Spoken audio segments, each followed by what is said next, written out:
Hello guys!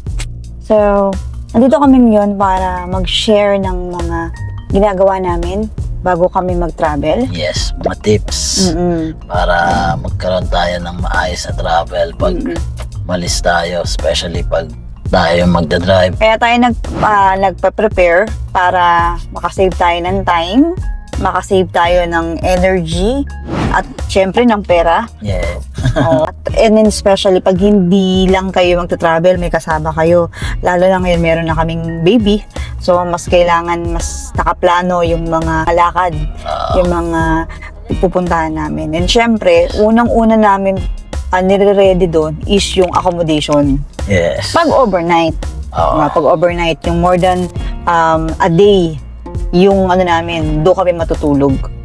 And so, syempre, kailangan namin mag-check ng mga resort or hotel. Yes, na pwedeng mapuntahan. Yes. Na syempre kung saan ka mag-stay.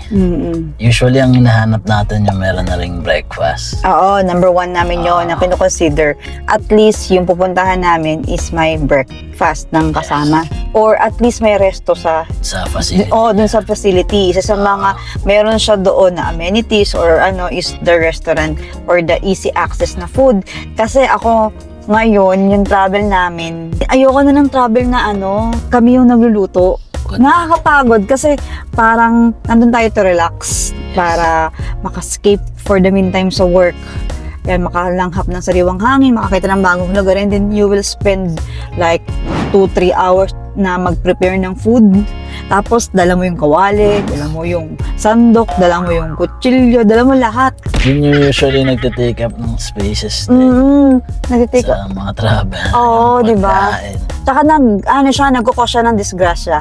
Natatapon yung mga condiments, mga tubig. Di ba kahit tubig, hindi na kami nagdadala ngayon ng mga galon. Bibili na lang kami along the way. Sa pinuntahan natin dito sa Splash Mountain, merong pitchel sa loob. Oh, may pitchel sa loob. Lagay ng tubig sa pitchel. Saka may apat ng baso. Humingi ng yelo. Free lang din.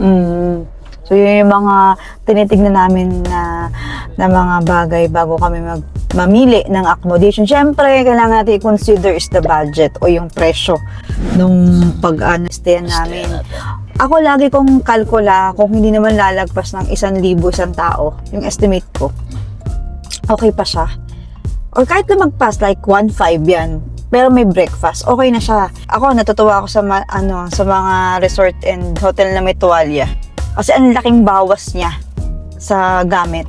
Kasi malalaki yung towel eh. Tsaka syempre dapat sure kayong naka-reserve. Kailangan kahit kung meron silang pencil reservation, magpa-reserve na rin kayo. Yung iba kasi pwedeng ganun eh. Siguro pag yung araw is hindi masyadong matao. Yeah, pero kung mga holiday, kung ang travel nyo ay is matatapat ng holiday, especially sa mga weekends, and especially sa mga working, dapat ahead of time nakapagpabook na kayo. So, yun yung una namin, sinisecure yung accommodation. Second is yung food.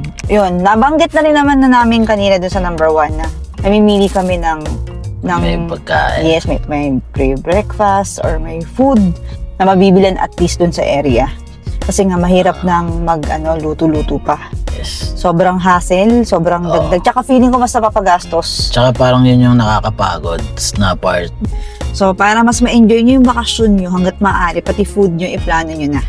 Yan. Kung makakahingi kayo ng advance copy ng menu, para hindi kayo magulat sa presyo, ma-ready nyo na pati yung kalkulasyon and computation ng budget nyo for a set of meal, much better.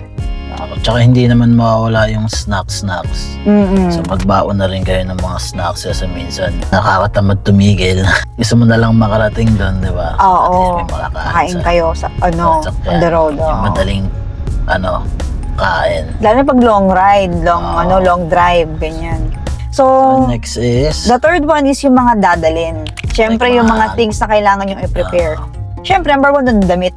Mag-overnight. Yes. Ayan. Kailangan nakapag-prepare na kayo. Kung may swimming, syempre kailangan nyo ng pambasa, outfit yung pang-swimming, and then lalagyan nyo ng basang damit. Yan.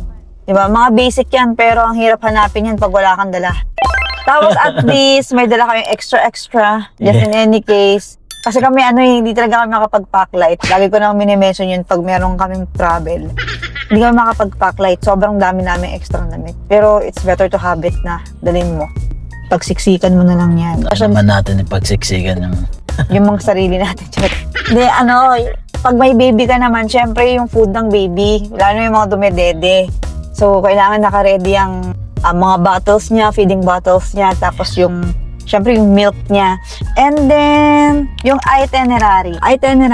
Yung eto naman, yung pwede nyo isabay along the way. yung mga pupuntahan nyo around the area. Mm-mm. Ano yung meron sa area na pag-check-inan nyo. Pwede nyo ng daanan. Usually yan yung tinitignan natin sa Google Maps. Diba? Oo. Mm-mm. Sa Waze, sa Street View, kung ano yung itsura ng paligid, ng environment.